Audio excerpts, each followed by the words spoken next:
Okay, this is a question which has come in some mains or advanced, I don't remember. But here it is there is a drop of liquid, like you can read this question and after pausing the video. So here we have got a liquid drop.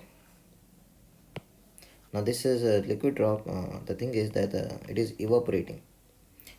So when it is evaporating, obviously for evaporation latent heat is required, because here we are converting like the water in the surface or the liquid in the surface into a vapor form. So definitely latent heat is required. Now the thing is that the the evaporates by decreasing its surface energy. Now normally what happens? Normally what happens is, let's say a layer evaporates. So the layer is this red layer. So if this red layer will evaporate, which will convert it into vapor, it needs heat, it needs energy. That energy it will take from the remaining part, which is still there, which is this blue part. And because it will extract the energy from the blue part, what will happen is blue part will cool down because of loss of heat. But now it is not happening, because what it is being said in this question is that whatever energy is required to convert this layer of liquid on the surface into the vapor form, it is coming from the decrease in surface energy, which means the decrease in surface energy must provide for the energy required for vaporization.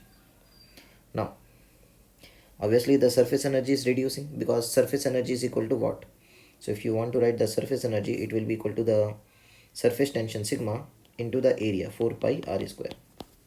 Now what is happening is a thin layer is evaporating, so radius will reduce. Radius will reduce means energy will decrease, surface energy, and that surface energy decrease, what it is converting into? It is converting into heat required to vaporize that layer. So that should be there. So we can say that there's a decrease in surface energy. How much is the decrease in surface energy? You can say that, okay, the layer which is evaporating is this delta r, with this delta r tending to 0. So layer evaporating is this delta is of delta r thickness. And so how much is the decrease in surface energy? So that will be equal to sigma into 4 pi r square. So this is the initial surface energy. From there you subtract the final surface energy. So you will get two things, like, because 4 pi r square will get cancelled out. So you will get 8 sigma pi r delta r minus 4 pi sigma delta r square. Now the thing is, this delta r square is negligible as compared to r into delta r, because delta r is very very small. So this is a decrease in surface energy, 8 sigma pi r delta r, and this decrease in surface energy must be sufficient to, or we can say that it should be greater than or equal to the energy required for that liquid drop vaporization. Now how much volume is getting vaporized? So volume which is getting vaporized is 4 pi r square dr. This much volume is getting vaporized. So how much is the mass getting vaporized? Mass is equal to density into the volume, 4 pi r square delta r. So mass vaporizing into the latent heat is the heat required for vaporization, which should completely come from the decrease in surface energy.